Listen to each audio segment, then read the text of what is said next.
Carl. Christie's set to become the first major auction house to sell a purely digital artwork known as an NFT. Now, the work is a montage by the artist Mike Winkelmann, known as Beeple. He has over 2 million Instagram followers. Unclear what this is going to sell for, but NFT sales quadrupled last year to over $250 million. Now, NFT stands for non-fungible token. Basically, it's a cryptocurrency token run on blockchains that's used to represent an asset. Usually it's art, but it could also be simply a meme or a video.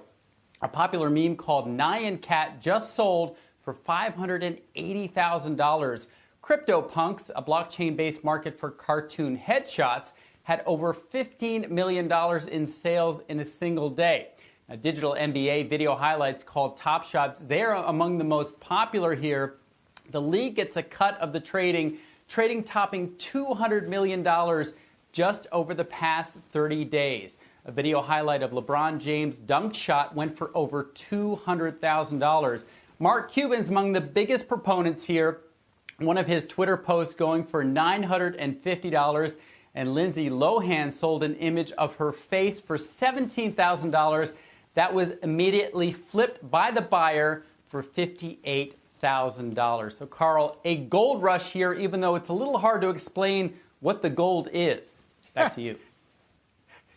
That's exactly right, Robert. Thank you for that. Actually, joining us right now, maybe can help, is Mike Winkelmann, aforementioned artist known as Beeple. Beeple, appreciate your time today. Thank you so much for being with us.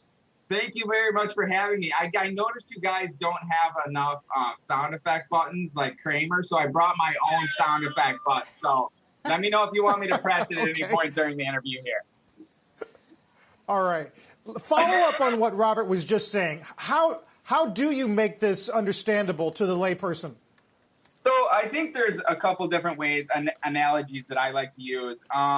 Like one of them is the Mona Lisa. Anybody can sort of take a picture of the Mona Lisa, but that doesn't mean you own the Mona Lisa. Another one that I like to use is like MP3s. Like you can have a copy of sort of, Michael Jackson's Thriller, but that doesn't mean like nobody's going to think, you're not going to be able to convince people that like you own the like master recordings of Thriller. So it's really like that. Like you can still have copies of digital art online and everybody can view them, but the blockchain, the NFT is the thing that proves that this one person owns it. And everybody else sort of like agrees that that person owns it. Right. Can you walk us back to the time when you first thought this was even possible, when you got the idea for this new chapter in digital art? So, I mean, I didn't invent this technology, obviously, and I only came to this space about 4 months ago. So it's really like rapidly growing and expanding. I saw, as soon as I sort of saw this 4 months ago, people kind of kept telling me to kind of come to the space and take a look at it. And as soon as I saw it, I saw just this massive potential for this as a platform for digital ownership of a bunch of different things, not just art, concert tickets, anything that you want to really sort of prove ownership for, it can be just massively useful for. And I think, moving forward, it will be very much seen as an alternate sort of asset class that I think has a huge amount of possibilities. Beeple, question for you, but first, could you press the button again? Okay, there it is. Somebody wants to press the button. Yes. I mean, the man brings a button, you got to press it. So here's my question about this digital ownership thing. What does ownership really mean, you think, in this digital economy? Because pre-digital, when we were talking about physical things, it meant proximity, it meant resolution. It was really obvious who owned it because it's like, well, where is it? Where would a cat burglar have to go in order to get it? This is different. So when it comes to scarcity, is there real scarcity when anything can be turned into a digital asset, even ownership of a tweet, which everybody can see with equal resolution and proximity?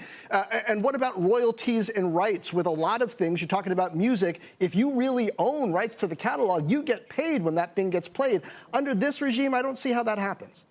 Absolutely. So the thing that gives it scarcity is absolutely the same thing that gives Bitcoin scarcity. It's on the blockchain and you can't copy it. Just like you can't say, oh, I've got 1 Bitcoin, copy, paste, now I've got 2 Bitcoin. That's not how it works. So it's really the exact same thing with this. Again, anybody can kind of like see the picture on the internet, but with that token that's backed by the blockchain, you can prove that you are the person that actually owns that piece of digital art. And in terms of the rights, I think right now there's a lot of sort of still some work that needs to be done on that, to be quite honest. And I think it's evolving, but I think IP through this, and that's something that Gary Vee talked about, on your show a couple days ago, I think is a super, super exciting new frontier, and something that I think has massive potential to sort of like take an artist and sort of have, ownership of that through this technology. Shepard Smith here. Thanks for watching CNBC on YouTube.